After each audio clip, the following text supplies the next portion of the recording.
What does it say about a professional sports league when its playoff tickets are selling for less than a fast food combo meal? That's not a cheap jab, it's the harsh reality facing the WNBA today. In what should be the most exciting stretch of the season, the playoffs, we're seeing ticket prices collapse to levels that are almost laughable. $6. Yes, you heard that right. $6 gets you into a playoff game, the supposed crown jewel of women's basketball. For perspective, that's cheaper than parking at the arena, cheaper than a Chipotle burrito with extra guac, cheaper than 2 lattes at Starbucks. And here's the kicker. These aren't just nosebleed seats up in the rafters. No, fans are finding lower bowl playoff tickets for the price of a drive-through burger. Imagine walking into an NBA or NFL playoff game for pocket change. It's unthinkable. Yet, this is the situation the WNBA finds itself in. Once packed arenas are now echoing chambers of empty seats, with teams practically begging fans to show up. And why? Because the league's brightest star, Caitlin Clark, isn't on the floor. Her absence has exposed not just a gap but a gaping hole in the league's foundation. What should have been a showcase for women's basketball has instead become a cautionary tale about fragile popularity, poor planning, and just how much one player carried an entire league on her shoulders. The WNBA doesn't want to admit it, but here's the truth. Without Caitlin Clark, the league looks alarmingly fragile. Think about it, this isn't just about one injured player. This is about an entire league suddenly realizing that its momentum, its media buzz, and even its financial backbone were all tied to a single rookie star. Since Clark went down with a groin injury, the excitement that once defined fever games has vanished almost overnight. Games that were once circled on calendars months in advance are now being skipped, ignored, and reduced to 6 afterthoughts. It's not just the Indiana Fever who are suffering. This collapse has rippled across the entire WNBA. Suddenly, networks that once scrambled to feature Clark's highlights in prime time are left with games they can't sell to advertisers. Merchants who couldn't keep her jerseys in stock are now sitting on piles of unsold inventory. Even rival teams, who benefited massively from Clark's drawing power when she came to town, are struggling to fill their arenas. And here's the uncomfortable part. This fragility is self-inflicted. For years, the WNBA leadership preached about league-first growth, insisting that no single player would ever define the brand. But Caitlin Clark proved them wrong. She was the brand, and instead of embracing that reality with protection and investment, they let her carry the weight alone. Now, with her sidelined, the league's vulnerability has been exposed for all to see. One star missing, and the whole operation feels like it's teetering on the edge. When one player sits, and over half the league's television audience disappears, that's not a dip, it's a disaster. The numbers don't lie. Since Caitlin Clark's injury, the WNBA has seen an unprecedented ratings collapse, a 55% drop across the board. To put that in perspective, imagine the NFL losing half its audience, if Patrick Mahomes twisted an ankle, or the NBA's ratings being cut in half if LeBron James missed a month. It's unheard of, and yet that's exactly what happened here. Games that routinely pulled in over 1 million viewers when Clark was on the floor are now struggling to scrape together 350,000. That's not just a downturn. That's the kind of catastrophic collapse that keeps TV executives awake at night. This isn't just bad news for broadcasters. It's an existential problem for the WNBA itself. Media rights deals are the lifeblood of modern sports leagues. Those negotiations, which were supposed to secure billions for the WNBA's future, suddenly look a lot weaker when half the audience walks away the moment one player can't compete. Networks buy into leagues for stability, for consistent numbers they can sell to advertise. But what the WNBA is showing now is the opposite: volatility tied to the health of one 23-year-old rookie. If that doesn't set off alarm bells in league offices, nothing will. And let's not forget the optics. This isn't a long-retired legend fading into the background. This is a first-year player whose absence has instantly crippled the product. It raises a haunting question. Was the WNBA's entire surge in popularity really about the league, or was it just about Caitlin Clark? The ratings answer that with brutal clarity. Call it what you want. The Caitlin Clark effect is the most powerful force women's basketball has ever seen.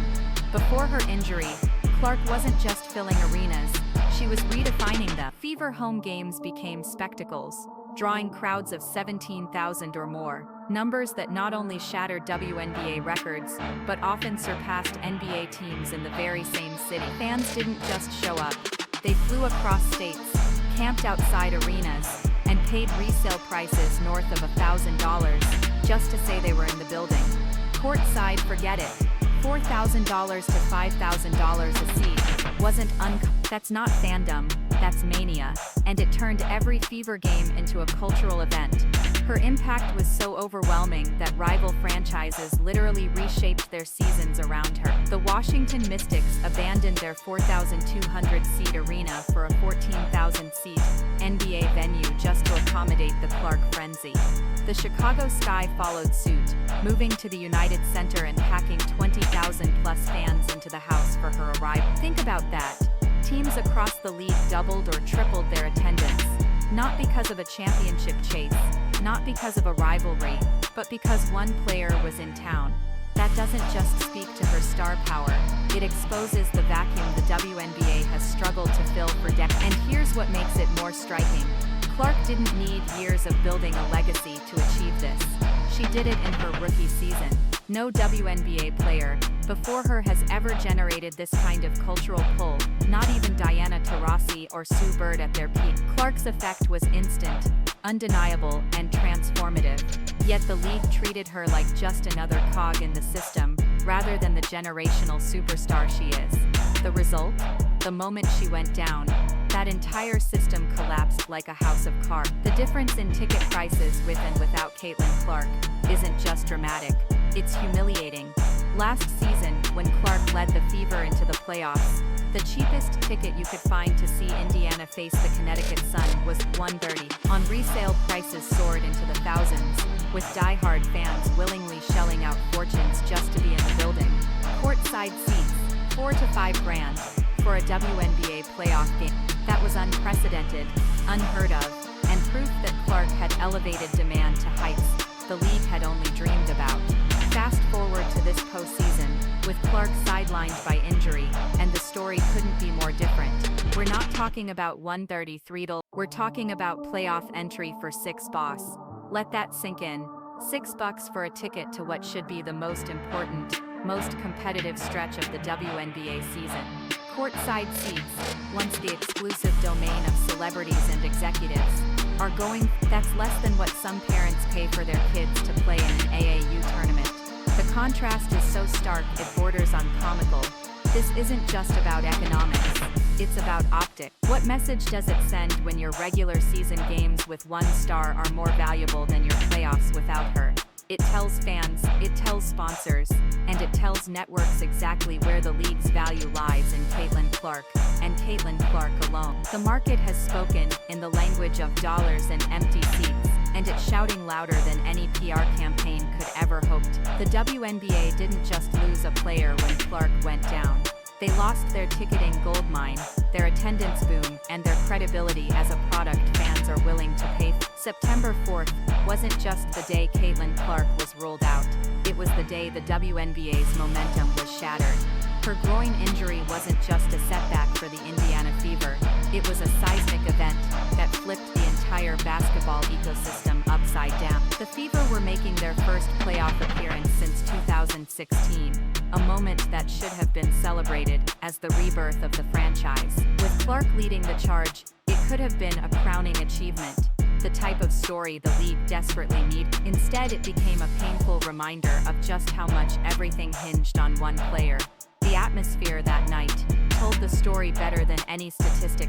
What should have been a sold-out, electric playoff environment turned into a half-empty arena with ticket prices cratering to all-time lows. Courtside seats for $200, second row for the same price. This wasn't just cheaper than previous playoff games. It was cheaper than many regular season Fever matchups earlier in the year. The hype evaporated the moment Clark wasn't in uniform. The cameras caught her sitting on the bench in sweats, and in that instant, you could almost feel the energy drain from the building. For fans, it was a gut punch. People who had spent months traveling across the country to watch her, people who had built entire weekends and vacations around seeing Clark play, suddenly found themselves staring at a team stripped of its identity. And for the league, it was worse.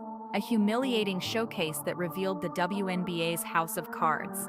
One star missing, and the structure collapses. Instead of riding the wave of their golden era, the league stumbled headfirst into an existential crisis. September 4th wasn't just the day Clark's season ended, it was the day the WNBA's illusion of stability ended too. This isn't just Indiana's problem. Caitlin Clark's absence has dragged the entire WNBA down with her. When Clark was sidelined, the shockwaves hit every corner of the league.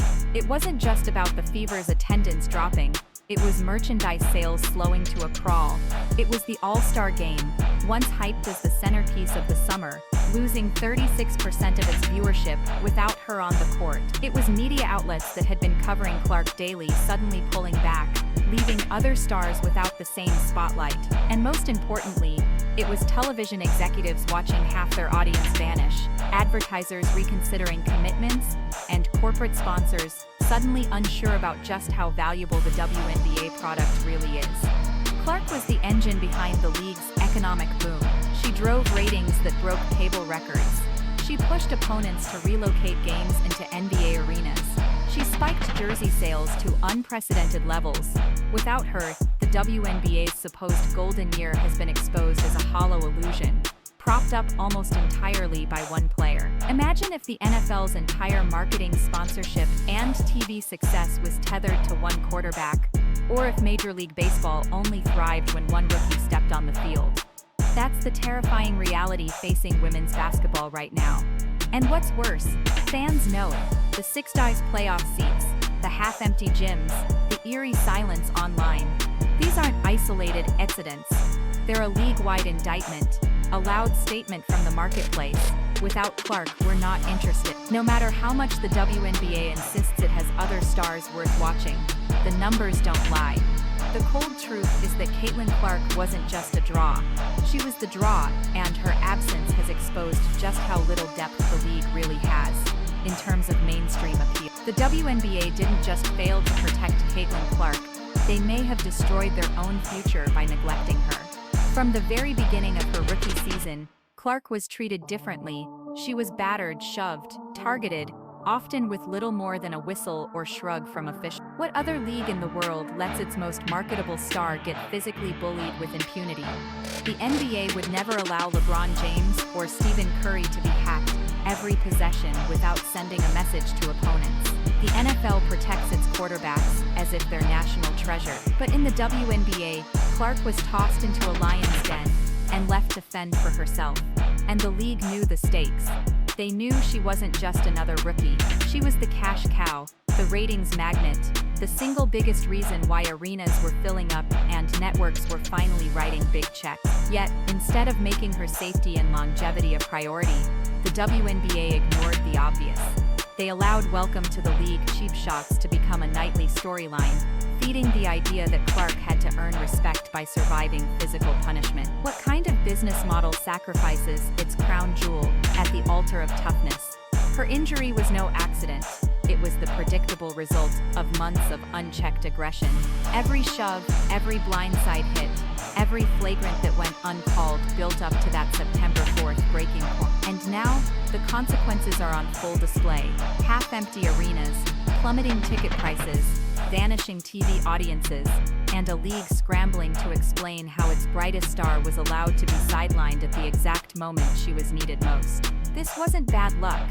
This was negligent, and the WNBA may never recover from it. The WNBA didn't just lose Caitlin Clark, they lost the plot on how to market their own league. For years, the WNBA has insisted that it's a league of stars, not just one play. They tried to prop up narratives around veterans, rivalries, and so-called super teams.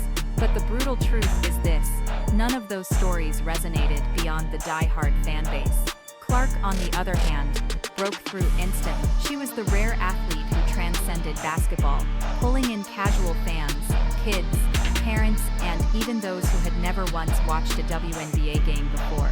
And instead of doubling down on her, the league tried to spread the spotlight evenly, watering down the very momentum she created. When Clark got injured, that flaw in strategy became undeniable. The WNBA had no backup plan, no secondary storylines strong enough to hold the public's attention. Ratings tanked, ticket sales collapsed, and social media chatter all but died. Other stars, many of them incredibly talented, simply didn't move the needle. Instead of seizing Clark's popularity as a springboard for explosive growth, the league treated it as an inconvenience, refusing to acknowledge that for now, she was the face, the draw, the lifeline. It was a massive marketing blunder. Imagine if the NBA in the 1980s tried to tell fans that Magic Johnson and Larry Bird were just part of the league instead of making them the centerpiece. Imagine if the NFL downplayed Tom Brady's dominance for fear of overshadowing other quarterbacks. Sports history tells us the opposite is true. When you have a generational star, you build the house around them. The WNBA had Caitlin Clark, but instead of building, they hesitated. And when she went down, their entire shaky foundation went with her. The question isn't just whether Caitlin Clark will return healthy. The question is whether the WNBA will survive long enough for her to matter. The league pinned its future on one player, and when she went down, the house of cards collapsed. We've seen the evidence. Ticket prices that cratered from $133 to $6, ratings that fell off a cliff, and playoff arenas that felt more like preseason scrimmages. That's not a temporary stumble. That's structural collapse. When half your audience leaves overnight, it's not about waiting for a star to heal. It's about whether fans will come back at all. The long-term damage is staggering. Sponsors are reconsidering their investment. Networks that once saw the WNBA as an emerging media property are now questioning whether they overpaid. And fans, the lifeblood of any sport, are learning an ugly truth. The product without Clark just isn't compelling enough to sustain their interest. That perception is deadly, because once fans believe something isn't worth watching, it's almost impossible to win them back. And here's the reality check. Clark can't carry the league forever. Even if she comes back healthy, she's one player with one body in one career. The WNBA has already shown that without her, the wheels fall off. So unless the league figures out how to elevate other stars, how to market rivalries that matter, and how to protect its talent, it's only a matter of time before history repeats itself. Maybe Clark comes back and saves them again. But if she doesn't, the WNBA may look back on 2024-2020